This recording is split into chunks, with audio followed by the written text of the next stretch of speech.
नमस्कार, NB news देख रहे हैं आप। मैं हूं आपके साथ में। हिमाचल प्रदेश में राजनीति और बयानबाजी का पारा लगातार चढ़ता जा रहा है। मंडी से सांसद कंगना रनौत पर अब प्रदेश सरकार में उद्योग मंत्री हर्षवर्धन चौहान ने तीखा पलटवार किया है।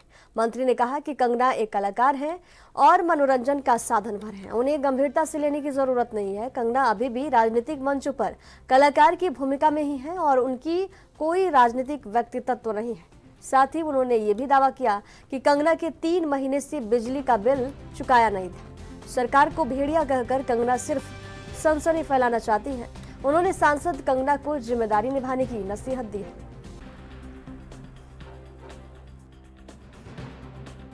ये देखो, कंगना जी तो एक कलाकार हैं और कलाकार जो है वो कलाकार की आदत पड़ी है। मंच पे भी वो उनका जो बोलने का स्टाइल है, बोलने का तरीका है, वो एक कलाकार की तरह करते हैं। अभी तक पूरी जो है ना, वो पॉलिटिशियन के रूप में जो है अभी कंगना जी नहीं आई है। अभी उनको बहुत चीज़ें सीखनी है।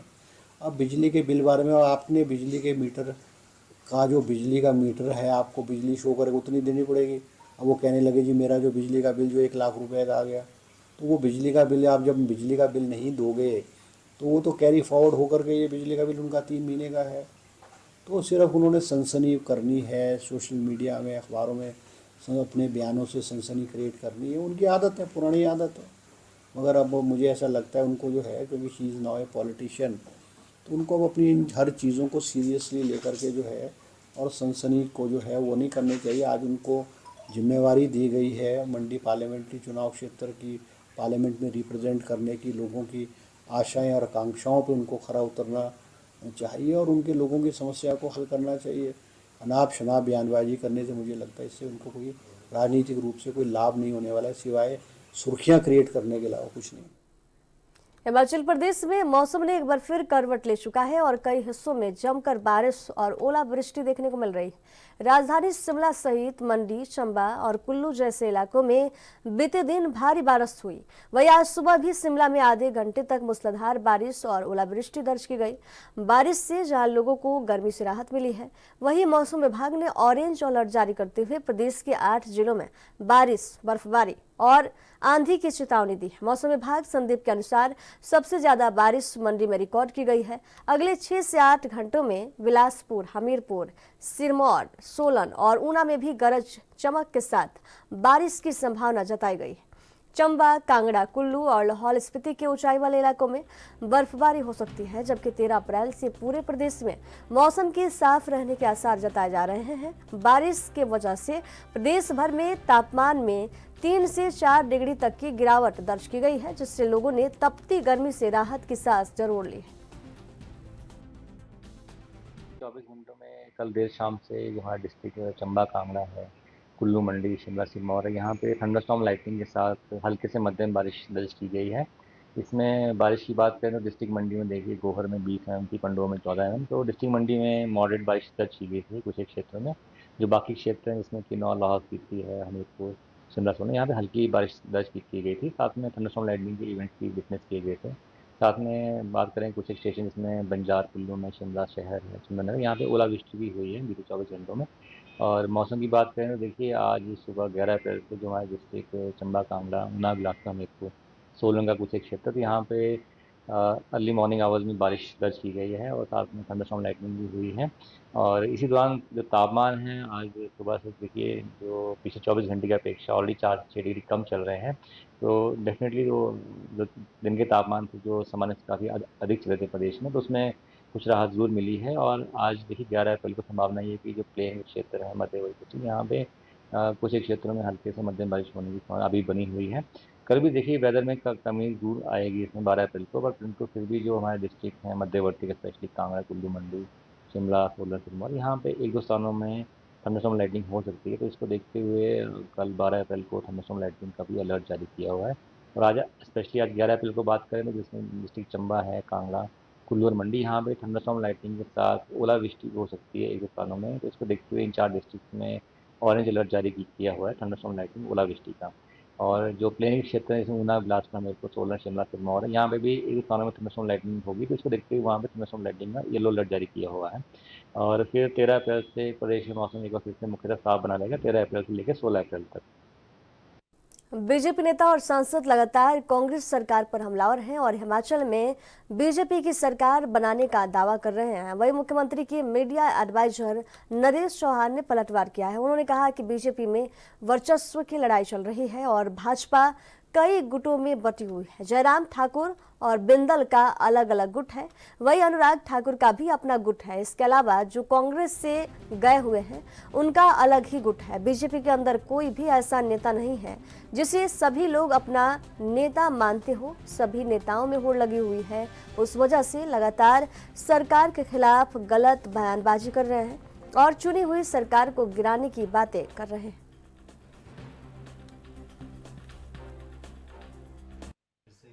सरकार कभी भी गिर सकती है, लगातार इसका प्रयास किया जा रहा है। किस तरह देखते हैं इस तरह की बयानबाजी?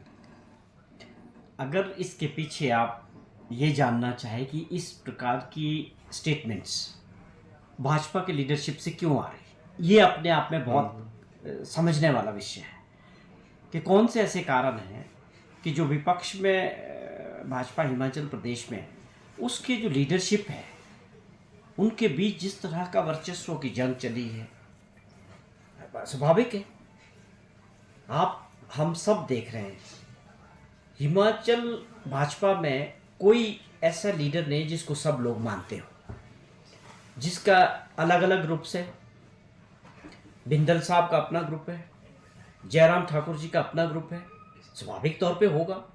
अनुराग ठाकुर जी अपने आप में नेता है, उनके अपने लोग हैं। उसी तरह से एक बड़ा ग्रुप जो कांग्रेस से ज्वाइन किए हैं भाजपा के अंदर, वो सब बड़े स्टॉलवर्ड्स हैं, जितने भी लोग हैं उनका अपना ग्रुप है। इन सब परिस्थितियों में एक बात साफ दिखती है और ये शरेआम अब पब्लिक में भी इसका एहसास होने लगा है कि भाजपा के अंदर कोई किसी को नहीं मान रहा। हिमाचल प्रदेश भाजपा में कोई एक वर्चस्व नहीं, किसी एक लीडर का नहीं है, सब ग्रुप से। और उसमें एक होड़ लगी है कि आगे जाने की, आगे दिखने की, और आने वाले समय के लिए इन सभी लोगों में एक दौड़ लगी हुई है कि कौन भविष्य में भाजपा का हिमाचल प्रदेश का नेता होगा। और उस वजह से ये बार बार सरकार के खिलाफ गलत बयानबाजियां करना या ये इस तरह की बात करना कि जो लोगों द्वारा लोकतंत्र में चुनी हुई सरकार हिमाचल प्रदेश के मतदाताओं ने चुनी, उसको कमज़ोर करने की बात करना, या जैसा आपने जिक्र किया कि मेंबर ऑफ पार्लियामेंट ये बोलते हैं कि सरकार गिर जाएगी। तो देखिए समय कितना बदला है, आपका लोकतंत्र के प्रति कितना सम्मान है। आप छाती तान के बोलते हैं कि हम लोगों द्वारा चुनी हुई सरकार को गिराने की साजिश कर रहे हैं। ये कोई बड़ा काम है? लोकतांत्रिक काम नहीं। आप किस तरह से इसको आप अपनी बड़ापन दिखा रहे हैं। दूसरी बात जो सबसे इम्पॉर्टेंट है, हिमाचल प्रदेश से जो मेंबर ऑफ पार्लियामेंट से एमपी से वो सारे भाजपा के हैं। आप लोकसभा की बात करें या राज्यसभा की बात करें, तो आप लोगों की जिम्मेवारी प्रदेश के लिए क्या है? केवल मात्र चुनी हुई सरकार को गिराने के लिए साजिश करना, मीडिया के जरिए भ्रमित प्रचार करना सरकार के खिलाफ और माननीय मुख्यमंत्री जी के खिलाफ, यही एजेंडा है हिमाचल प्रदेश के भाजपा का और उनके मेंबर ऑफ पार्लियामेंट्स का। आप लोगों की विपक्ष में होने के बावजूद भी प्रदेश के लोगों ने आपको भी चुना है, आपकी भी जिम्मेवारी उनके प्रति बनती है और आपका जवाबदेही भी है। आपको बताना पड़ेगा कि आप लोग जब सेशन होता है दिल्ली में पार्लियामेंट के अंदर, कौन सी बातें प्रदेश हित में है वहाँ उठाते हैं, कौन से मुद्दे उठाते हैं, कौन से स्पेशल पैकेज के लिए। ऊना में स्वर्ण जयंती आश्रय योजना जरूरतमंदों के लिए उम्मीद की किरण बनकर उभरी है। आर्थिक रूप से कमजोर वर्गों को पक्के मकान की सहायता देने वाली इस योजना से अब तक 174 परिवारों को लाभ मिला है। जिला कल्याण अधिकारी अनीता शर्मा के अनुसार बीते 2 वर्षों में करीब 2.61 करोड़ रुपए की सहायता राशि वितरित की गई है। मुख्यमंत्री सुखविंदर सिंह सुक्खू के नेतृत्व में सरकार का प्रयास है कि हर गरीब को एक मजबूत और सुरक्षित आसियाना मिल सके।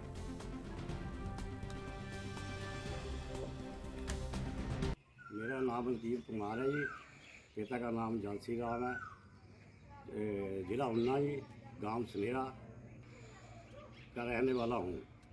ये मेरी पत्नी है जी, सोमलता देवी। मेरे 3 बच्चे थे जी, 2 लड़कियाँ 1 लड़का। जो बड़ी लड़की थी उनकी शादी कर दी, लड़का भी छोटा था, वो भी मजदूरी कर रहा है। मैं भी मजदूरी का काम करता हूँ। लड़कियाँ थी, बड़ी मजदूरी डाल करके उन्होंने शादी की। ਮੇਰਾ ਮਕਾਨ ਕੱਚਾ ਸੀ, ਟੀਨ ਤੇ ਉੱਪਰ ਗਈ ਵੀ ਜੀ।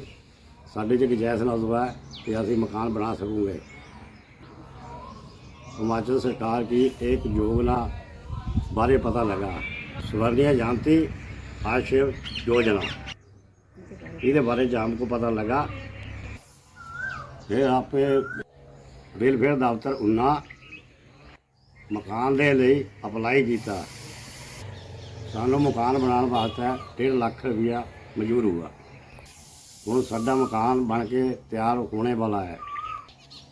ये हिमाचल सरकार ने जो हमारी मदद की मकान बनाने वास्ते, इसके लिए अभी मुख्यमंत्री श्री सुखविंदर सिंह सुक्खू और हिमाचल सरकार का दिल से धन्यवाद करते, जिन्होंने सानू भी मकान बनाने की मदद की। मेरा नाम गुरबचनी देवी है। मेरे घर वाले का नाम प्रीतम चंद, सनेरे की रहने वाली है। जिला मेरा उन्ना, एक मेरा मुंडा तो 2 मेरे पोते, मेरी बहू। ये है दिहाड़ीदार मेरा मुंडा है। साढ़े घर का गुजारा मुश्किल हुंदा था। घर विच साडा कच्चा मकान था, बड़ी मुश्किल गुजारा हुंदा था। साढ़े कोल पैसे है ना, सो अज सोचते कच्चा पक्का मकान पाइए। फिर सानू सरकार दी योजना का पता लग्या, स्वर्ण जयंती आश्रय योजना के बारे च सानू पता लग्या। फिर असी फार्म भरे। फिर सानू सरकार ने 1.5 लाख रुपया दिता मकान बनाने वास्ते। हुण साडे मकान तैयार हो चला।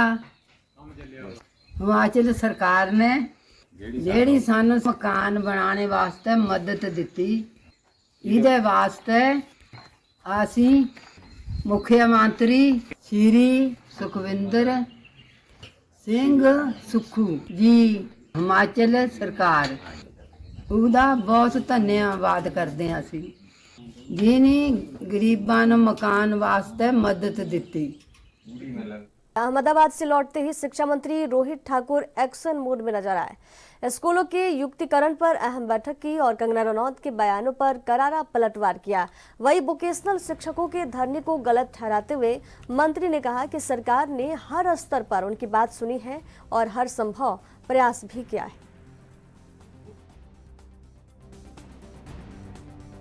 आईसीसी का सेशन अहमदाबाद में हुआ है और गुजरात, अहमदाबाद विशेषकर अगर आप कांग्रेस के इतिहास को देखेंगे अपनी महत्वता रखता है, जहां ये महात्मा गांधी जो हमारी राष्ट्रपिता और हमारी समझता हूँ पूरे राष्ट्र के सबसे सर्वोच्च नेता रहे हैं और उनके नेतृत्व में हमने आज़ादी की लड़ाई लड़ी थी, उनकी धरती है।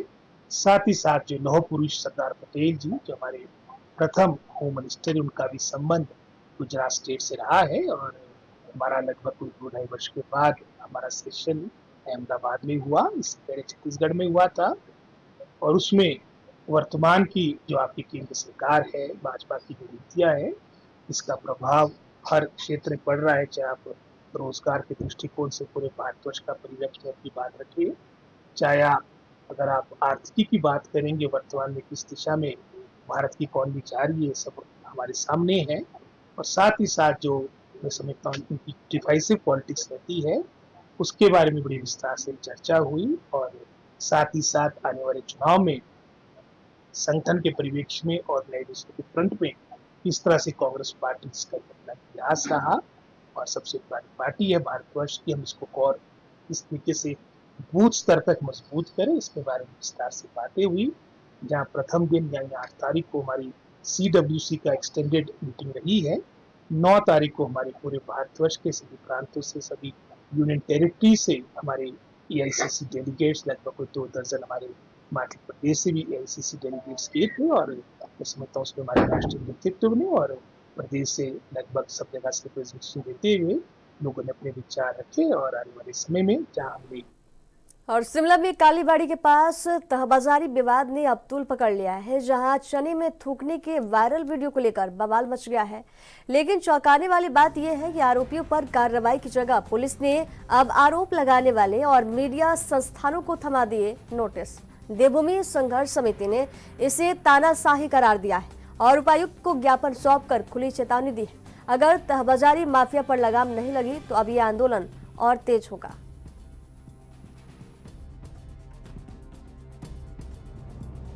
आज स्मरण हो आया कुछ पुराना समय 25 जून का, जब इस देश में आपातकाल की घोषणा की गई थी। वो एक घोषित आपातकाल था, परंतु आज जो परिदृश्य शिमला में बन रहा है, हमें ये लग रहा है कि हिमाचल प्रदेश सरकार ने अघोषित आपातकाल की घोषणा कर दी है। हमने एक थूक जिहाद करते हुए एक जिहादी को पकड़ा, उससे पूछा, देखा कि वो अवैध रूप से वह फड़ी चला रहा है, तो एक जिम्मेदार नागरिक होने के नाते हमारा कर्तव्य था कि हम इसके विरुद्ध आवाज उठाते। हमने आवाज उठाई। जिला शिमला का यह तुगलकी पुलिस प्रशासन हमें नोटिस जारी करता है, पूछता है कि साक्ष्य पेश किए जाएं। मैं पूछना चाहता हूं कि कल को यदि किसी व्यक्ति की दुर्घटना हो जाएगी, एक्सीडेंट हो जाएगा, तो उससे पूछा जाएगा कि तुमने वीडियो क्यों नहीं बनाई। भगवान ना करे किसी मां बहन का बलात्कार हो रहा हो कहीं और उससे पुलिस पूछे कि वीडियो बनाई क्या घटना की। इस प्रकार की घटिया सोच जो जिला शिमला के पुलिस प्रशासन को देखने को मिल रही है, हमें यह बहुत ज्यादा निंदनीय है। और मैंने आपातकाल की बात क्यों की? चलिए, हम तो सामाजिक कार्यकर्ता है, शायद प्रदेश सरकार की आंखों में अखरते हैं, एसपी साहब की आंखों में अखरते हैं, परंतु मैं पूछ रहा। अग्निशमन विभाग 14 अप्रैल से प्रदेश भर में अग्निशमन सुरक्षा सप्ताह मना रहा है। इसमें प्रदेश के लोगों को अग्निशमन विभाग के जवान आग से सुरक्षा के तरीके और बचाव से संबंधित जानकारी दी जाएगी।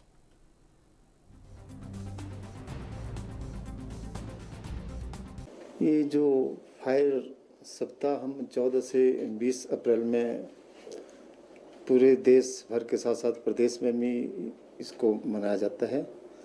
इस फायर सर्विस वीक को मनाने का जो एक ध्येय है वो है 14 अप्रैल 1944 बॉम्बे में एक जो शिप है उसमें आग लगी थी, तो उसमें कुछ विस्फोटक थी, जो विस्फोटक पदार्थ थे, रुई की गांठें थी, वह कुछ खदान पदार्थ, उसमें आग लगी थी। तो आग बुझाते समय हमारे जो 66 अग्निशमन कर्मचारी थे वो शहीद हुए थे। तो 14 अप्रैल को हर वर्ष हम उनको श्रद्धांजलि अर्पित करते हैं। उसके पश्चात पूरे सप्ताह भर जो है जागरूकता अभियान शैक्षणिक संस्थानों, औद्योगिक इकाइयों, सरकारी व गैर सरकारी कार्यालयों में तथा पब्लिक प्लेसेस में ये अवेयरनेस प्रोग्राम चलाए जाते हैं कि आग को कैसे मिनिमाइज करना है और आग लगे नहीं उसके लिए क्या उपाय करने हैं। अगर आग लगती है तो उस स्थिति में हमने क्या क्या कार्य करने हैं, उससे संबंधित जानकारी दी जाती है।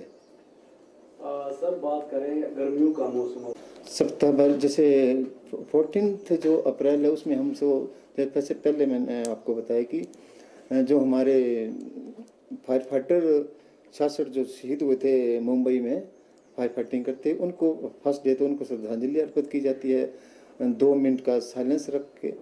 और उसके पश्चात सभी कार्यालयों में, सरकारी है चाहे गैर सरकारी है चाहे शैक्षणिक संस्थान है, उसमें जाकर के उनको ट्रेनिंग देते हैं। जैसे उनके पास फायर फाइटिंग जो इक्विपमेंट्स अवेलेबल हैं, जो fire fighting portable fire fighting extinguisher जो हैं, उसको कैसे ऑपरेट करना है, उसकी लाइफ कैसे, उसको मेंटेनेंस कैसे करना है, इससे संबंधित जानकारी दी जाती है। तथा जब आग लगने की स्थिति में आप पैनिक न हो, इससे संबंधित भी उनको जानकारी दी जाती है। जैसे अगर किसी को कॉल रिसीव हुई तो 101 पर टोल फ्री हमारा नंबर है, वहाँ पर आप कॉल कर सकते हैं। उसके पश्चात हम इस बार जो है राज्य स्तरीय जो प्रोग्राम है इसका फायर सर्विस वीक का 14 अप्रैल को संविधान निर्माता बाबा भीमराव अंबेडकर की जयंती है और इसके उपलक्ष्य पर प्रदेश भर में कार्यक्रमों का आयोजन किया जा रहा है। शुक्रवार को शिमला चौड़ा मैदान स्थित ITI में युवा नेहरू केंद्र द्वारा पदयात्रा का आयोजन किया गया, जहां पर शहरी विधायक हरीश जनरथा ने शिरकत की। साथ ही उन्होंने बच्चों को संविधान की शपथ दिलाई। उसके बाद पदयात्रा चौड़ा मैदान बाबा भीमराव अंबेडकर की प्रतिमा तक निकाली गई।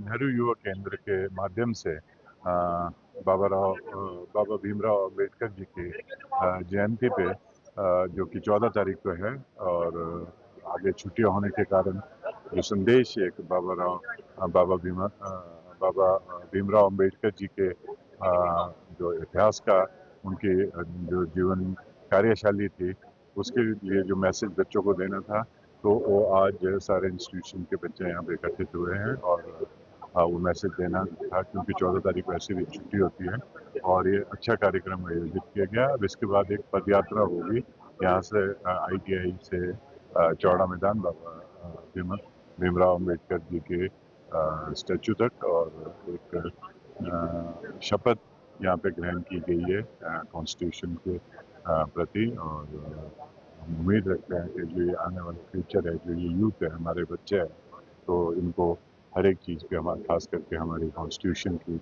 और किस तरीके से बाबा साहब ने इस कॉन्स्टिट्यूशन को बनाया है और आगे इसके ऊपर हमारे पूरी डेमोक्रेसी चलती है, पूरा हमारा देश चलता है, तो उसका क्या इम्पोर्टेंस है, तो ये चीज़ें यहाँ पे समझाई गई हैं। और खबरों के सफर में दीजिए जाने की इजाजत। देखते रहिए NB न्यूज। नमस्कार।